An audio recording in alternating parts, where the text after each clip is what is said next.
से digital classes में आपका स्वागत है। 9th क्लास में आज का अगला वीडियो आपका टॉपिक जो है जैकोबिन क्लब है। तो इस वीडियो को PDF फाइल भी आपके पास पहुंची है। PDF फाइल में उसको मिलान करेंगे और वीडियो के माध्यम से दोनों के तथ्यों को समझेंगे।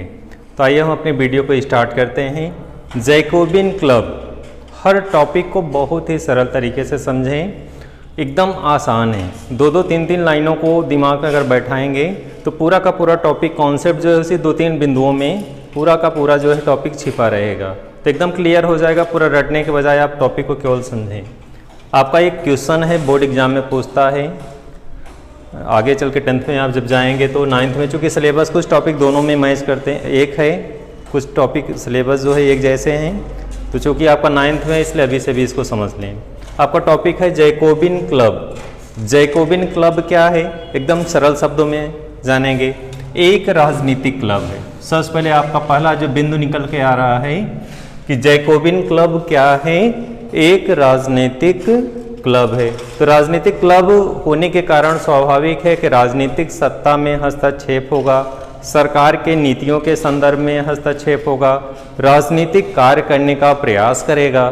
ठीक है, तो इस तरह से क्या निकल करके आया कि जैकोबिन क्लब क्या है, एक राजनीतिक क्लब है।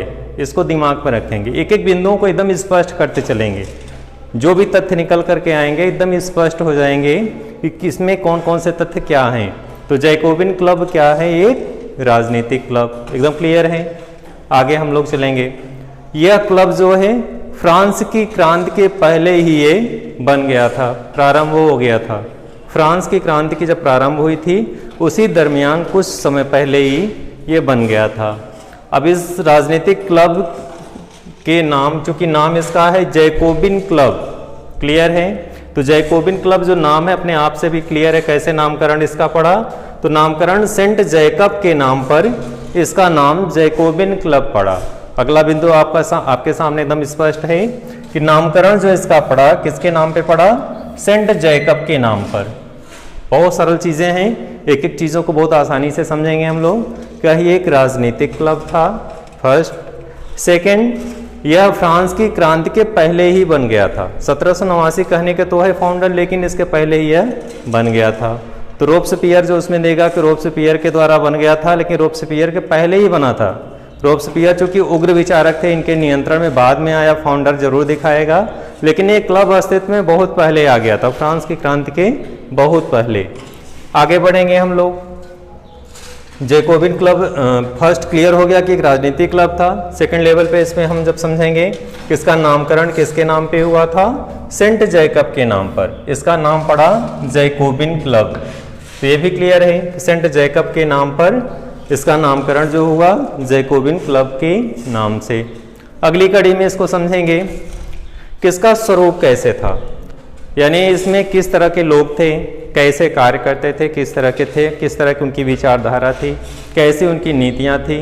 ठीक है, तो इस संदर्भ में हम लोग बात करेंगे।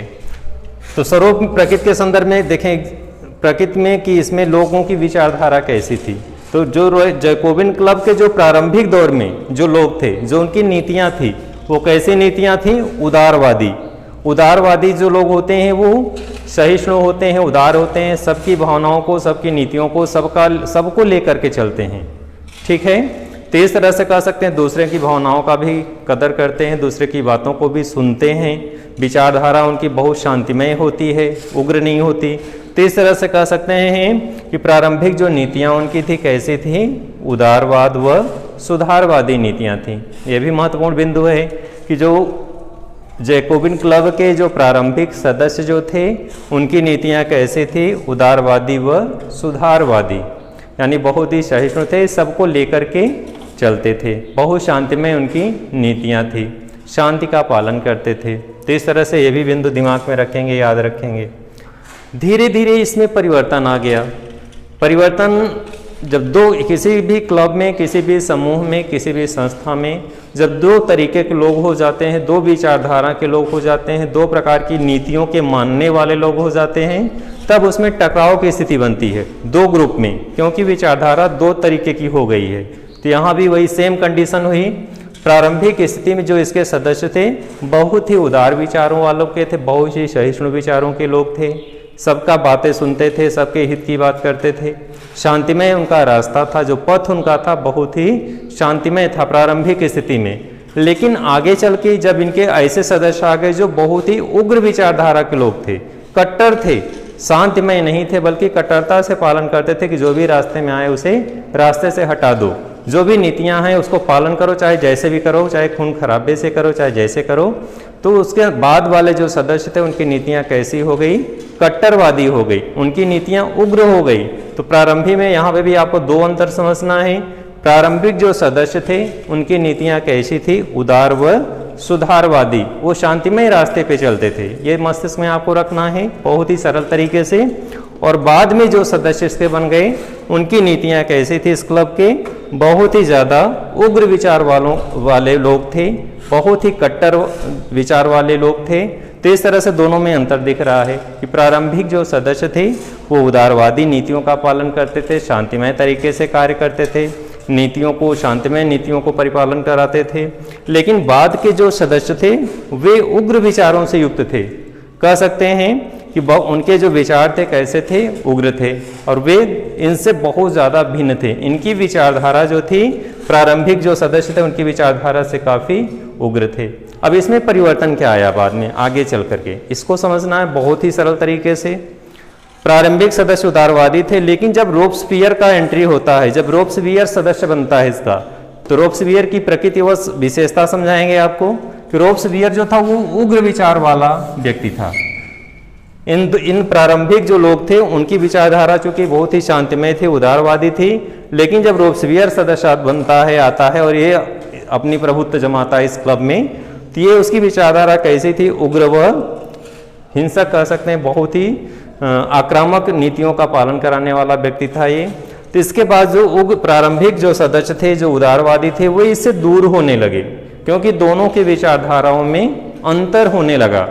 जैसे आप कह सकते हो कि जैसे आपको कोई क्लब है, एक एग्जाम्पल के थ्रू समझाते हैं, जैसे कोई एक समूह है, आप उस समूह में सम्मिलित होते हैं, बहुत शांतमय लोग रहते हैं, तब आप पसंद करते हैं। लेकिन कोई ऐसा उस ग्रुप में लड़का आ जाए जो बहुत लड़ाई करने वाला हो, झगड़ा करने वाला हो ना, तो आप क्या करेंगे? ऐसे ग्रुप से तुरंत निकल आएंगे बाहर। सेम यही कंडीशन थी यहाँ पे भी। क्या स्थिति थी कि इस क्लब के सदस्य बहुत ही शांतिमय थे, बहुत ही उदारवादी वाले लोग थे, लेकिन रोब्सपियर चूंकि कट्टर विचार वाला व्यक्ति था, इसके एंट्री होते ही, इसके आते ही जो सामान्य विचारधारा यानी उदारवादी विचारधारा के लोग थे वो इस क्लब से दूर होने लगे, क्योंकि इसमें उग्र विचारधारा वाला व्यक्ति आ गया था।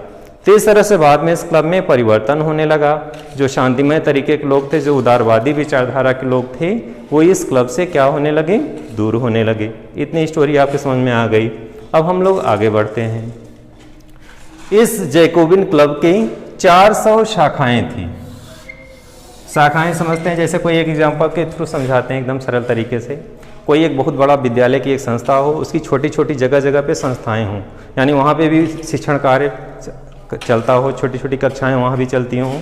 तो इस तरह से इसके भी कितनी शाखाएं थी? 400 शाखाएं थी, यानी 400 शाखाएं थी जहाँ पे सदस्य इनके कार्य करते थे। तो इस तरह से ये भी बिंदु आपको याद रखना है कि इनकी शाखाएं कितनी थी? 4 थी। आगे इसमें देखेंगे यह क्लब जो था बाद में, यानी जब रोब्सपियर आता है इसके बाद में यह क्लब बहुत ही ज़्यादा क्या बन गया? शक्तिशाली बन गया। धीरे धीरे चूंकि ये उग्र विचारधारा वाले व्यक्तियों का इसमें समावेश हो गया, उग्र विचार वाले लोग इसमें आ गए, तो धीरे धीरे ये जो है बहुत ज़्यादा क्या हो गया? शक्तिशाली हो गया। आगे चल के प्रारंभिक स्थिति में ये कमज़ोर नहीं था, चूँकि प्रारंभिक स्थिति में कह सकते हैं कि बहुत सरल स्वभाव के लोग थे, उदारवादी विचारधारा के लोग थे ना, लेकिन आगे चल करके जैसे जैसे इसमें उग्र विचारधारा के लोग आते गए, उनकी नीतियां बहुत ज़्यादा उग्र थी और ये शक्तिशाली भी हो गए थे। तो इस तरह से दिखाएंगे कि ये इस क्लब में बाद में अधिक शक्तिशाली वाले लोग, मतलब कह सकते हैं उग्रवादी विचारधारा वाले लोग थे, और यह क्लब जो है बहुत ही क्या हो गया था? शक्तिशाली हो गया था। शक्तियाँ इसकी बहुत ज़्यादा बढ़ गई थी।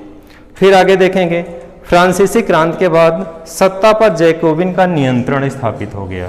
तो ये भी एक महत्वपूर्ण बिंदु है कि फ्रांसीसी क्रांति 1789 के पश्चात इसमें क्या परिवर्तन आता है कि सत्ता पर जैकोबिन क्लब का क्या हो गया था? नियंत्रण हो गया था। अपना ये जो है नीतियों को थोपता था क्रियान्वित कराने के लिए। तो ये बिंदु हैं जैकोबिन क्लब की विशेषताएं थी आज की। स्वरूप इसका क्या था, नामकरण क्या है, कैसे पड़ा, जैकोबिन क्लब क्या है, राजनीतिक क्लब है, प्रारंभिक अवस्था में इसके सदस्य कैसे थे, उदारवादी विचारधारा के लोग थे, बाद में इसमें सदस्य कैसे आ गए, उग्र विचारधारा के लोग। रोब्सपियर कैसा व्यक्ति था, एक उग्र विचार वाला व्यक्ति था, जैकोबिन क्लब का ये सदस्य था। रोब्सपियर जो है आगे चल के इसकी शक्ति को बहुत ज़्यादा स्ट्रॉन्ग कर देता है और इस तरह से इसकी 400 शाखाएँ हो जाती हैं। और इसमें विशेषता क्या थी कि फ्रांसीसी क्रांति के बाद ये जो है सत्ता पर बहुत ज़्यादा नियंत्रण स्थापित कर लेता है। विद्यार्थियों, आज आपको इस सरल तरीके से आपको जैकोबिन क्लब को समझाया गया। वीडियो के माध्यम से आप इसको देखेंगे बहुत अच्छे तरीके से। आज इसी में आपका होमवर्क भी लिख लें, आपका होमवर्क भी रहेगा आपका।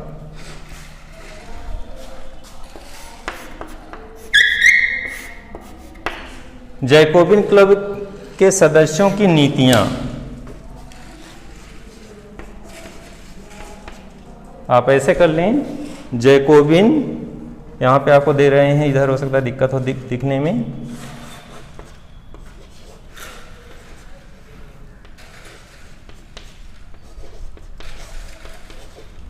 जैकोबिन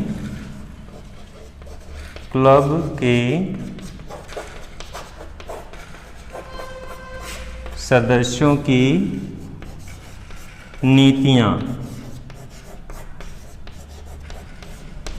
कैसे लिखेंगे इसको, यहाँ पे आपको जैसे समझाया गया प्रारंभिक सदस्यों की नीतियाँ कैसी थी, किस तरह के लोग थे, उनकी विचारधारा कैसी थी, और सेकंड में कैसी विचारधारा थी और इस विचारधारा से क्लब पे क्या प्रभाव पड़ा। तो इस तरह से आप होमवर्क करेंगे इसको अपने कॉपी में सरल शब्दों में, और ये आपका आज का टॉपिक है। तो इस तरह से आपका जो ये विषय वस्तु आपका यहीं समाप्त होता है।